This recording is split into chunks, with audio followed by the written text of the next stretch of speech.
All right, good morning. Today we are going to read a Thanksgiving book called A Plump and Perky Turkey. And as we read this book, there's a couple things I want us to notice. I want us to use the author's words to help me create, visualize what's happening in the story. I also want you to think about the mood of the story and different times of the story. What is that mood? And then I want you to see if there's any figurative language that we use in there, any similes or metaphors or any of those other things that we have talked about.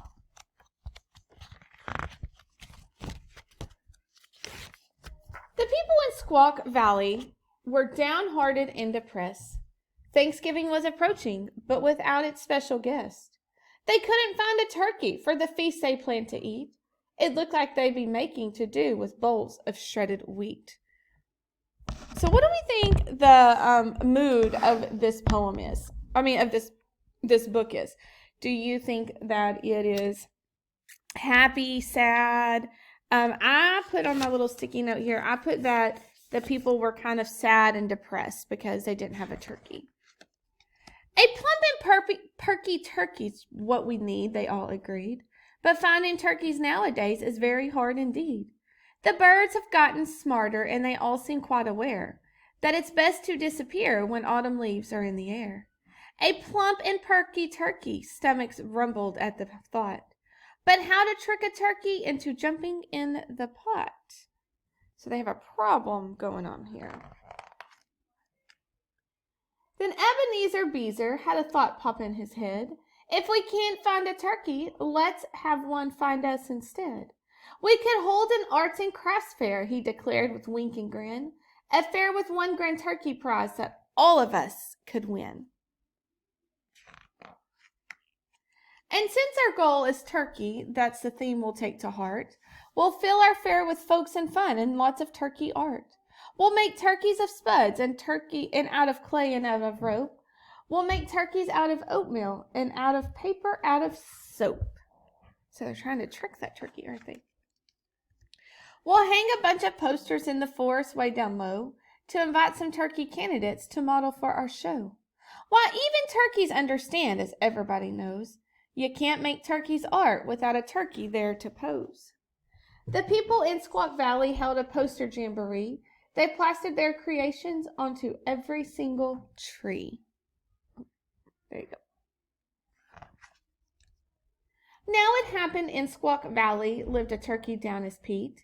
He was cocky, he was clever, and he really liked to eat. While he strutted through the forest, plump and perky through the pines, he was startled and intrigued by all those interesting signs. With a proud and jaunty gobble, he gave out a hearty cry. A plump and perky turkey?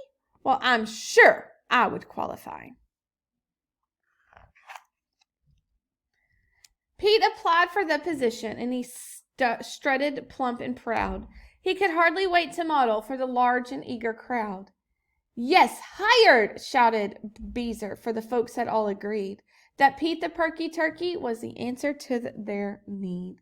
What do you think the word strutted means? He strutted plump and proud. Yeah, strutted is just another word for the way he walked.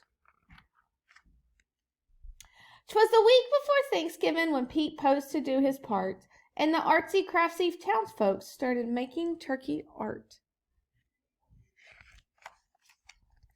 They made turkeys out of spuds and out of clay and out of rope.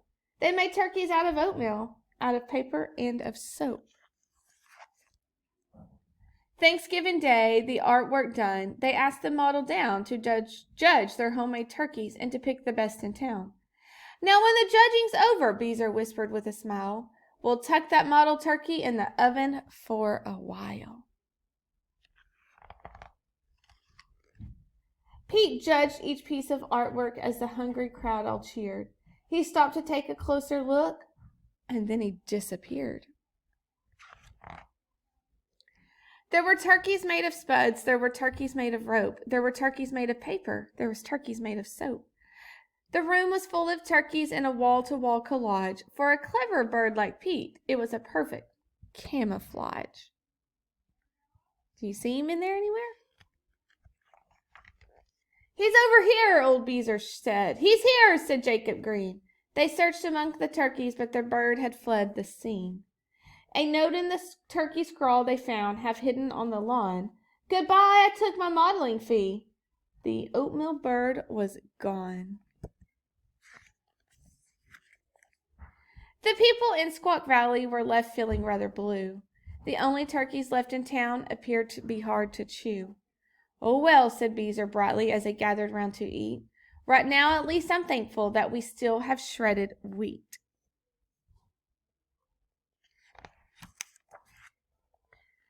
That day, folks learned a lesson that stuck firm with them forever. A plump and perky turkey can be pretty doggone clever.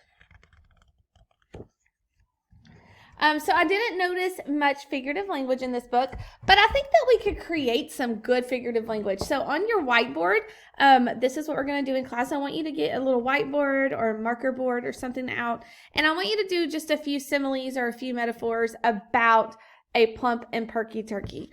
The town people were greedy as. The turkey was smart as. The turkey ran like a bandit out of the town. So come up with a few of those that you could talk about this plump and perky turkey and just create those on your own. When I was reading this, I was able to really, and the pictures did a really good job, but the author's words also let me know exactly what was going on. When they were in the woods, I could imagine every tree having a sign.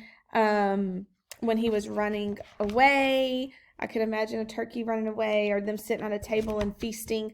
But the mood of this story in the beginning was kind of sad and depressing. And then they got happy and they got excited because they were going to get this bird. And then the mood kind of shifted again to they were disappointed that things didn't work out the way they wanted it to. So practice a few of those similes and metaphors just for your own practice. And that's all.